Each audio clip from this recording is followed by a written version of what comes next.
adding absolutely no product into it. And you can also use like anything to shape it. I've used toilet paper rolls to get big curls. You can use curlers. Sometimes it's really interesting to use glass jars and cool them down, because if you think about it, it'll cool the fibers down faster to hold your shapes, because sometimes you'll have to hold it there for a couple minutes until the plastic cools down to warp into that shape. And it's just amazing now that wigs are heat styleable, what you can do with them, because a lot of you came in a little bit later, but back in my day when I started cosplaying, if you used a hairdryer on a wig, it turned into a melted massive plastic, which wasn't fun. Also, another thing to remember is wigs don't always have enough volume to do what you need to. Add wefts or tease them. A lot of people think that they can get everything with one wig, and they don't understand. They'll see somebody online, they're like, oh, this wig looks so much better than mine. And a lot of times they're sewing in extra wefts to give it the volume, or how I was talking about earlier with that weird teasing brush, if you back comb, it'll help. Which, I see your face looked a little confused when I said the term back comb. No, I'm still wondering, are wefts like a sponge thing you put in, like a fake hair thing? No, so I wish I brought another wig with me. But wefts are just a line of hair sewn. If you look at a wig, it's basically an elastic cap with these little lines of hair sewn onto a little piece of fabric. So, and then basically you're adding more. I'm like, want to like pull open my wig to show you. Unfortunately, I basically had been driving around for 2 months working, and then I had to drive to Arizona with like a day to spare, so I forgot everything at home. But okay, I'm good. It's extra hair. Okay. Yeah, I have pictures later on in this that show what a weft is. So I should have explained that. I'm sorry. It's those times when you think like everybody knows what this is. And it's like nope. No problem though. I didn't know what that was when I started. Another thing is to consider adding base pieces under your wigs for weird shapes. Sometimes you can't do like Phoenix back here. Your wig looks freaking great, by the way. But I like sometimes doing crazy wigs like that. It's just going to be really heavy if you're using all of that hair. So what you want to do is build like a fake piece under it and layer hair over it, which my big tutorial section of what I do that's what I specialize in, so I'll get more into that. And then most wigs aren't made for heavy styling. If you're pulling up your hair and you're seeing that you can see like your normal hair under it or the underside of the wig, sew some wefts in there to cover up those spaces. There's no problem doing that. Okay, haha. My section, Monster Wigs. I've never gotten to talk about this before because I usually run this panel with 2 other people and they talk too long about their sections, so I'm very excited to share this. There are a lot of wigs that are not only impossible to do with normal hair, but seem to be even impossible to do with wigs. A lot of folks just tend to dive into a plain old wig, attempt it, then get upset when it doesn't work out. But Monster Wigs just take some planning, creative thinking, and some monster patience. They're long. I'm sorry, that was a bad joke. The most important thing for starting out, step 1, is to think about the shape of your wig and the pieces you are doing. Is it simply just needing more hair to work with? Is it styling in a shape with a lot of hair that's going to weigh it down? Is it a completely different shape that hair cannot possibly go into? Something that you may need for more hair or body or something that you simply, just add more wefts if sometimes that just works. Wigs are made up of a lace cap with many lines of hair, weft hairs sewn into the cap. You can get matching colors of the wefts you need for your wigs at many different wig companies. They usually come anywhere from a 3-foot to 6-foot solid strand of hair sewn into these little laces. Let me see if I can pull. So, this is really dark, so I'm very sorry, but that there, you can't even see it, it's a weft. There's a little bit of lace right up here, and it just has hair sewn into it going down. I don't know if that helps create a more of a visual aspect of what that is. let's see where I am. Measure out the size of the piece, clip the hair where you want it, and pin it down between 2 layers of wefts. You know what, I didn't put visuals here for this, so I'm not gonna talk about this part. I'm gonna, hold up, sorry.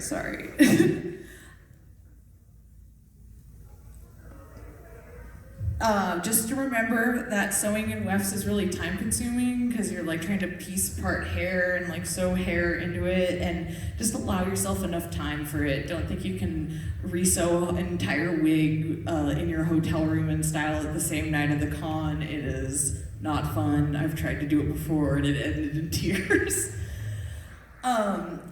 Make sure you're also in a big space that you have to lay things out because wefts get super tangled and it sucks.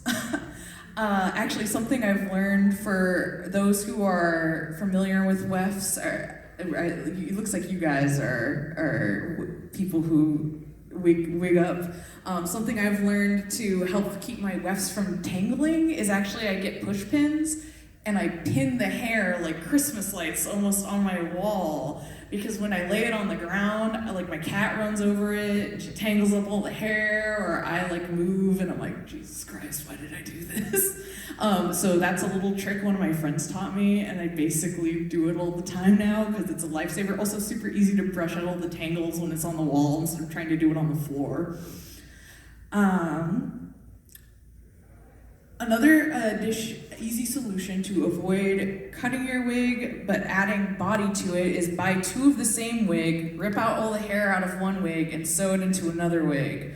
That's actually what I ended up doing for my Mina wig from My Hero Academia. That also has absolutely no product in it whatsoever. I bought 2 of the same wig and it took me I did it on my lunches for my job for a month, so I'd spend 30 minutes a day just sewing hair, and it gave me enough body to have a big poofy style, because I personally like it for myself, just a little more natural looking, and that I can just smush it doesn't feel crunchy. So I was pretty happy with that. I highly recommend that, because you don't actually even have to cut it if you find one wig that's fluffy and the style you want.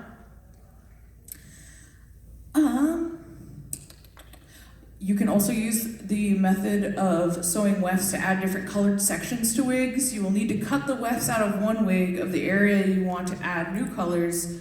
I'm sorry that the slideshow is not matching this. I lost my slideshow and had to last minute remake it.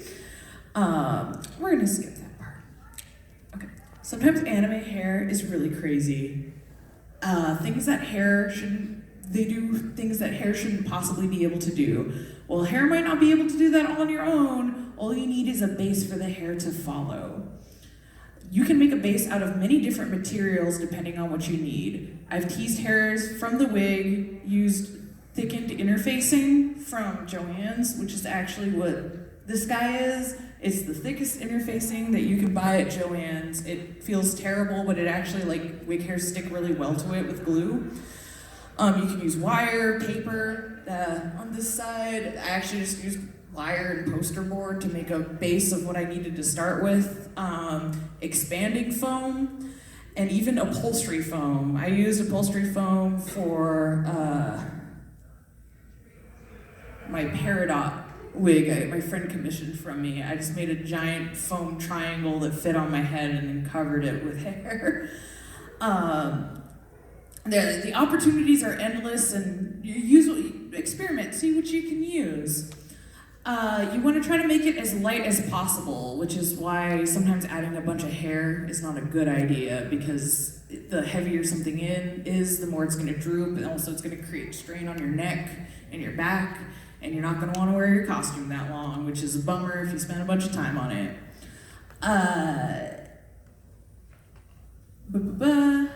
Make sure it's easy to wear and that it is made or covered in a material that you can adhere hair to with glue or hairspray.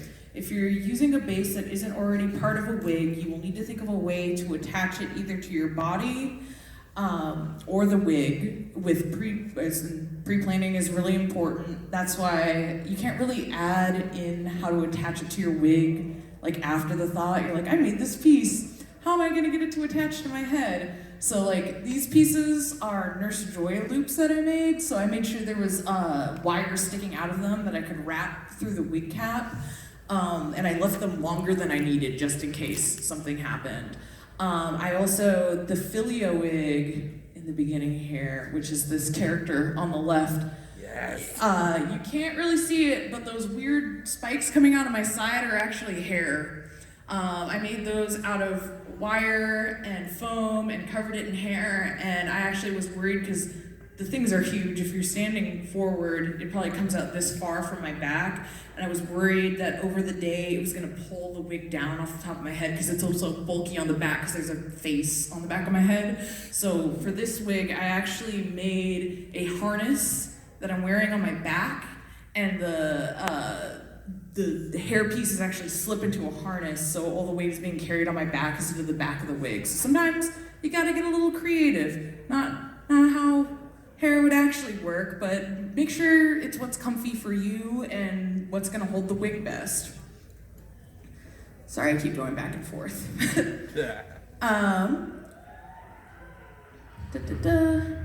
Pre-plan ripping out wefts.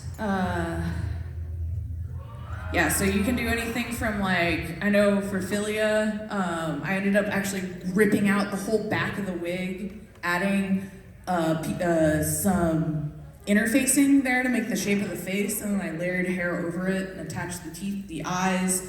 Sometimes that helps so you don't have all this extra hair under it. I've used harnesses that I wear on my body instead of adding weight to the wig. There's so many options, but assuring a stable hold is something you need to plan ahead of time, not after the fact. So I'm again so sorry. I'm just gonna, you know what, screw this. So I'm just gonna go through this. So these were for a Nurse Joy wig and a Officer Jenny wig. So as I explained before, I made a base out of interfacing for Officer Jenny, Nurse Joy. I started out with paper and wire, just to get a basic shape of what I wanted to do. If you guys have ever worked with clay, you know sometimes it's hard to like layer up a bunch of clay and then go, like I don't know what I'm going with this. So you make like a foil base under it and layer clay on top of it. And that's basically what I'm doing with this. And a product I really like to use is expanding foam, which you actually use to fill the cracks of your house to keep air, like hold air from getting in. And I use that to actually add volume, because like this is a good start, but Nurse Joy's little pieces are like really voluminous. So expanding foam actually comes out like this picture on the left. It looks like a bunch of yellow worms. It's really easy to carve and sand though. So what I do is I spray it and it'll come out really thin and then it expands as you go along, because what it's doing is it's supposed to like fill the cracks when you're filling your house. And then I use a serrated kitchen knife. Get one from Goodwill. Don't ruin your mom's knives. I ruined my mom's knives. She got really mad at me. And you basically go through and you make a basic shape, and it comes out and it looks kind of crummy like this. And there's a lot of air pockets and stuff. So what I'll do is I'll carve the basic shape, and I'll go, okay, there's all these holes around here. Oh, I did not include images. Well, usually what I'll do is I'll fill the holes, because basically you're putting hair, like layering it on top of this. So if there are those holes, the hair is just gonna go and it's gonna wanna go inside those holes. So you just want a flat base. And I'll go through it a couple times, and I actually will end up sanding it. So it's like a really smooth finish. And like on the left side is an unsanded piece. Right side is an unsanded piece. Oh, you guys are looking the same way I am, I'm sorry. This side is an unfinished piece. This side is a sanded, great piece. And it's just a really interesting way to make it's really light. It feels like styrofoam almost. So it's like, basically feels like you're adding no weight to your wig, and it's really cool. And sometimes I'll make like, on this side, this is all upholstery, or thick interfacing from Joann's. So to make kind of like a voluminous shape, I made like kind of peaked triangles and stuff because I could layer hair over that and kind of make it look like they had more volume to it. Because a flat wig piece, it might look good one way, and then when you turn to the side, it looks like nothing's there because it's just a little piece of something that you just add some hair to. We kind of went through this. The next step is to color. If you have a base piece, color it the color of the hair you're going to be layering on it, because you never know what's going to happen. Sometimes some might be poking through, and if you have like a white piece or this obnoxious color of yellow, and you're using a black wig, you're going to see the yellow coming through the hair. So it's just best to take a couple extra steps and spray paint it on your porch. Spray paint's easy, and you're not supposed to see it. It's just kind of like a precaution to make sure that nothing's popping out. Step 4 is to cover your piece with some hair. So this is my personal technique I've come up with. But earlier, I would show you guys the wig kit, and for covering hair, I use the Got2b and Eileen's tacky glue. And what I do is I'll put a couple dots of the glue on the piece I'm using. I'll cut the weft to the shape I need, and then I'll smush it, basically like smush the hair down, and make sure it's all, you run your finger the way that the hair is going, not the opposite direction, because it's just gonna create a big old knotted mess. And then I hit it with hairspray, and then you just sit there with a blow dryer and just blow dry the hair until it feels dry, and you just keep layering hair upon hair upon hair. And this is a really long process, but I feel like it's really worth it. Like the longer you spend on it, the better it's gonna look in the end result. So I'll kind of do a layer of what I call like crappy hair, which is on this side. This is just covered with, I think, like 2 layers of me just kind of putting tacky glue down, putting some hair down on it, hairspraying it, blow drying it, going through. It does look okay, but it doesn't look really natural. It definitely looks like I just matted a bunch of hair on a product with glue. So after I get it to a point where everything's covered, here's another example of. This is so dark, it's so hard to see, but there's more wefts. There's me hitting it with the blow dryer. And, oh yeah, don't do it on the carpet. You'll make your mom mad if you spray a bunch of hairspray on the carpet. I've also done that. But yeah, so as you can see here, you can see I just put like lots of dots of glue, and then you do little sections of hair at a time. If you do too much, it's just really hard to control. So I'll usually cut anywhere from 1/2 inch to 1 inch, lay it down, hairspray it. And here's another, this is the not pretty version. This is like, okay, we're getting there, but we need some more work. So after that, you make it pretty. So basically I will go through and I'll use less glue and more hairspray to make it look like more natural hairs are going in that direction. And then if there's spikes or anything, like I'll leave things long here, and then I'll like cut them with thinning shears or a razor, and then put glue on the edges to make sure there's like nice shapes and things like that. And the last step to kind of doing this is to attach it. Again, I lost my slideshow for this entire thing. I don't know where it went, but for the Nurse Joy wig, I had wires that went inside the wig and kind of balanced out the weight of everything. For Nurse Joy, I hand sewed it to the back of the wig, and then you style the rest of the hair around it so it looks kind of like it's a natural piece. And that's,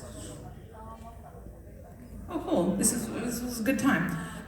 So I've got like 8 more minutes on this, but thank you for coming to my panel. I'm sorry it was a little everywhere. My slideshow was haphazardly made to match this. But again, you can contact me at piggynukka@gmail.com. I'll send you my 5-page Word document I wrote for the panel if you want, that goes more into probably better depth than my voice did for some of this stuff. I'm also happy to answer questions for anybody if either on email or if you have something kind of general you want to ask right now, you can raise your hand. I would be happy to answer any questions. So, but if not, yeah, thanks for coming. First panel of the con. I'm sorry this was a little everywhere, but yeah.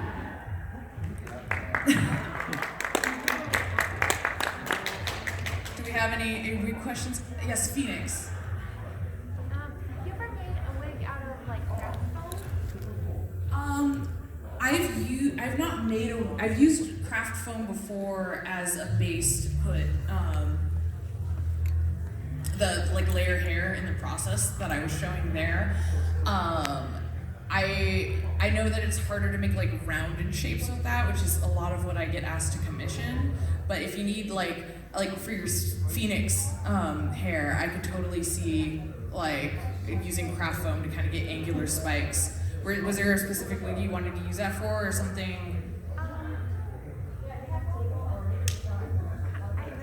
have a character that I would like to do, but I don't see doing it out of a wig, because... So just only using craft foam for the wig?